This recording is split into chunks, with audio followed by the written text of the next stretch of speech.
Good afternoon, everybody. It's Steve again.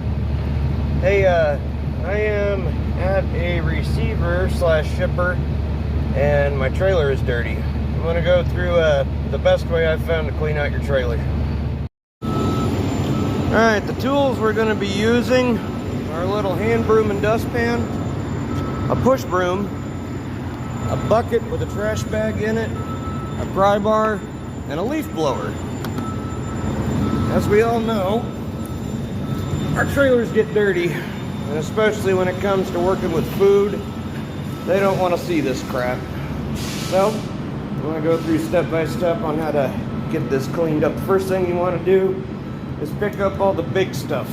Do that by hand.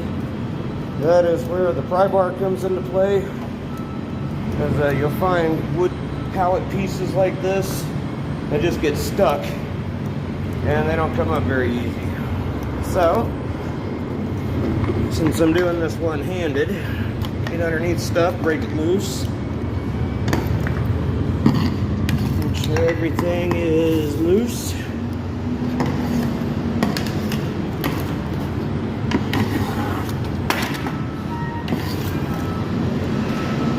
And you can do this at the same time, it doesn't really matter. Grab your bucket and start putting stuff in it. Alright, another key point that I forgot to mention. I've got the majority of the bigger stuff picked up, but I also pick up the little stuff, the plastic that's going to blow around pretty easy. Choosing a location is the best way to do this. Making a good decision. You want to be at the edge of concrete, because what we're going to do is we're going to use the leaf blower, and we're going to blow all this stuff out to the end. Nails, wood pieces, plastic, everything that comes out. We're going to blow it all off here on this smooth concrete, and then we're going to sweep it up. It's actually kind of a satisfying thing too. What we don't want to do is leave dirty trailers for our coworkers. I know that there's a lot of competitiveness, especially in big companies. Well, I'm not going to clean out my trailer. So Jeffro up the road, he didn't clean out his trailer. So screw it, I'm not going to clean out my trailer. Well, if everybody's got that mindset, every trailer is going to look like shit. And the change has got to start somewhere. So I had the Reefer running a while ago because it's like 100 degrees here, so it's a little cooler in here. That's another thing you could do is kick the Reefer on, make sure it's nice and cool for you to work. And you kick on your blower. I blast everything from up front. Get it moving. Get stuff out of this internal corner.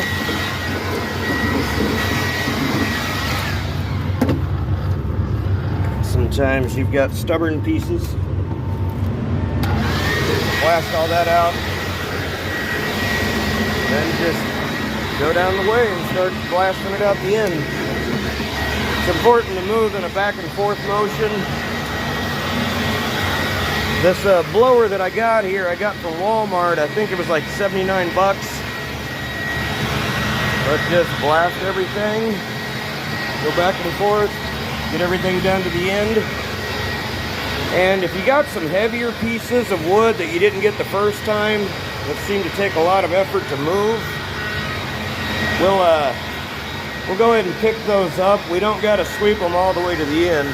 We can grab them right now and throw them in our bucket. It's kind of satisfying. It's a little relaxing. I'd say physical difficulty, I would give it a 1 out of 5, if that.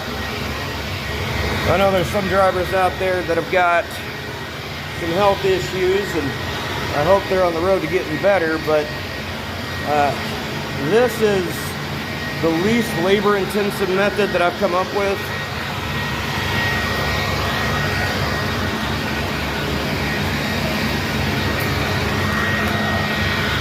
And it just kind of soothing too.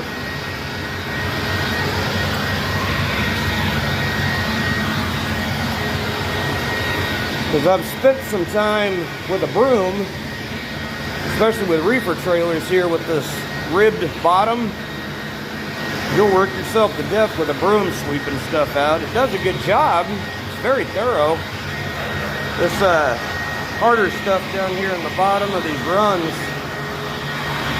will not come off with the air easy. You gotta break them loose, and that's one of the benefits of doing this 100% with a broom, is it'll get in there and it'll break all that loose and you can get it out. I'm not doing that. I'm just gonna continue with this method here.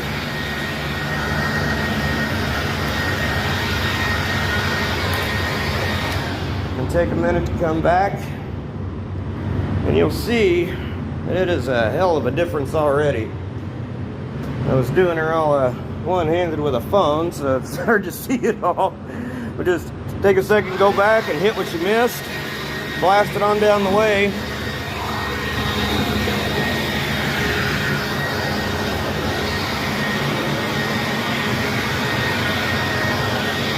And this blower that I got, it's a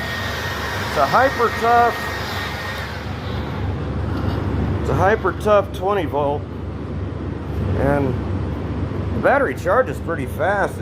From dead battery, it charges to, I think it's about 35 minutes or something like that.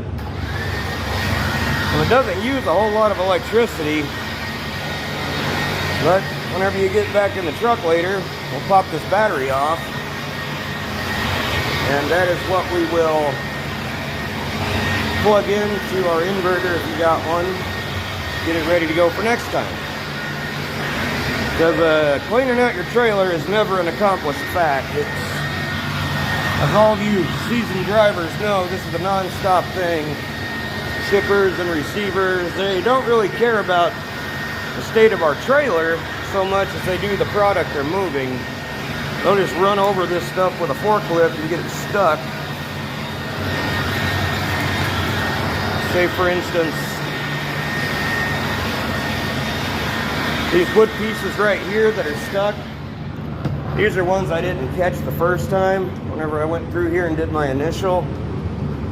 And if you're wearing jeans, just put a pry bar in your pocket. Come back here to where it's at and pop it loose. I'm gonna put the pry bar in the old pocket here. Looks like I missed a little bit because I got focused on elsewhere. Blast this stuff on down.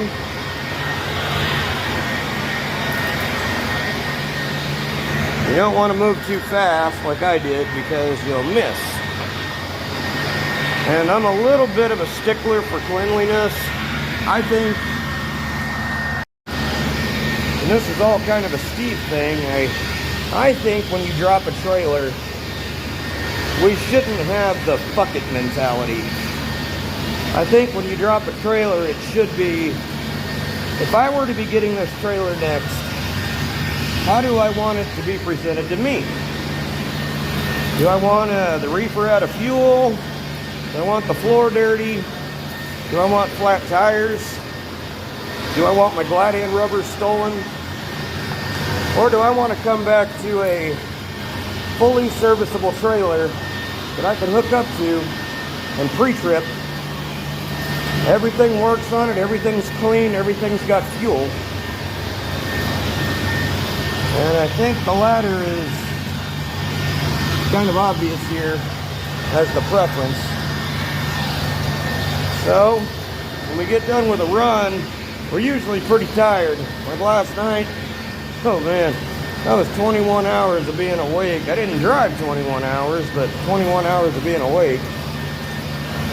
And things started to blur together, but I still got off my ass. And I got here to the trailer and I swept out the other one. And I gave it to the driver that I interlined with, and I know that he's going to be happy because he's set up for success. Alright, as we start to get close to the end here, it's going to start piling up a little bit. And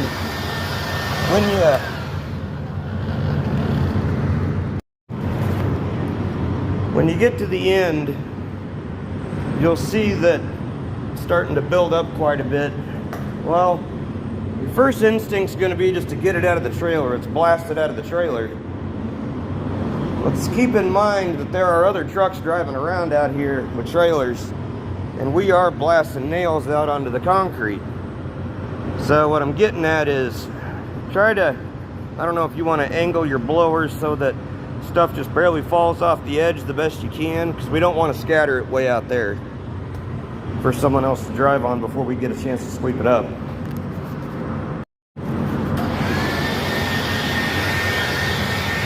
Sounds like my blower's starting to die a little bit, but one charge with these will do the whole trailer. Easy. You'll still have, I think I've gotten 2 cleans done with one charge. But I'm gonna verify that before I stand by it.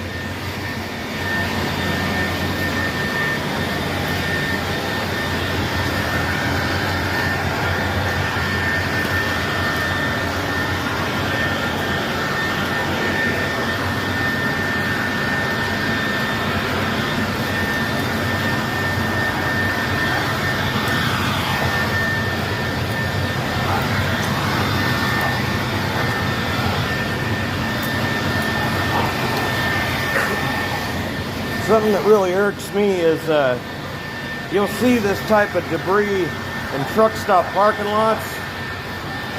You'll see some really inconsiderate drivers that just open their doors and blast this out or sweep it out and leave it. Well, as we're seeing, there's nails in this stuff. There's stuff that could get in tires here. If you see a pile of stuff like this in a truck stop parking lot, beware. Some asshole seems to think that Goodyear and BF Goodrich and all those other tire manufacturers need to stay in business. Job security is a good thing, don't get me wrong, but I don't like buying tires. I don't think you guys do either. So,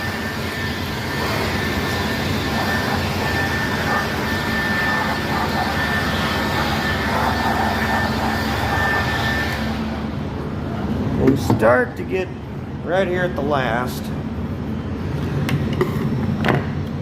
We got some bigger stuff we got to grab. That doesn't move too easy with the blower. Make sure that we look underneath our bucket. Get that stuff out. We'll look up here. And under here there's usually long shanks of wood that get stuck under here. And they'll really mess with your airflow and next time you go to clean out. So what I do is I dig them out with a pry bar.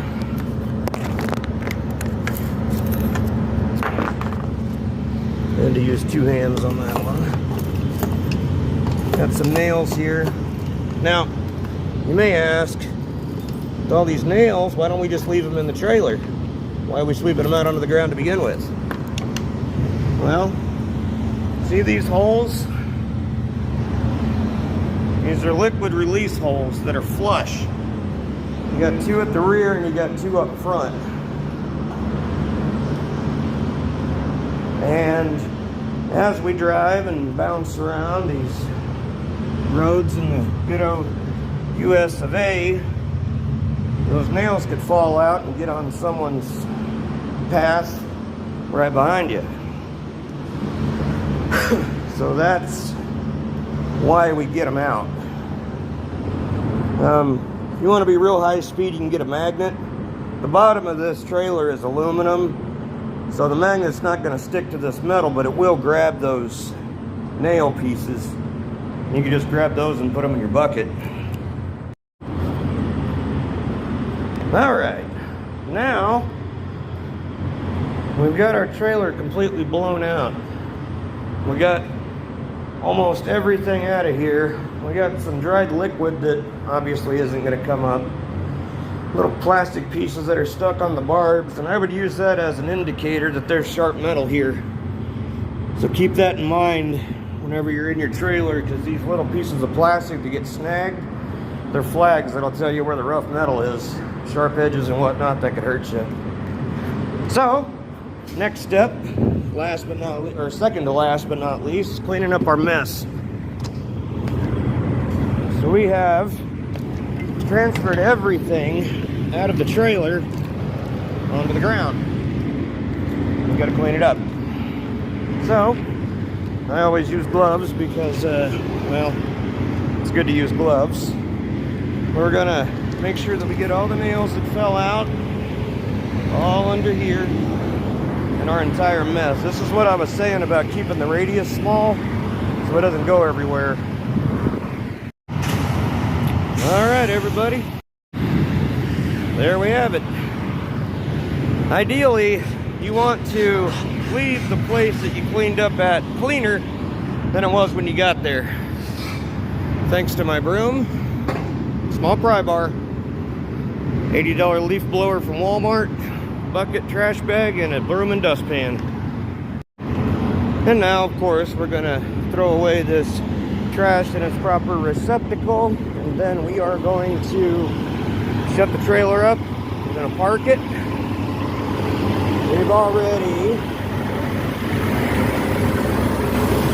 fueled this up, and I greased it. So now this trailer, with 8 good tires, 4 good brakes,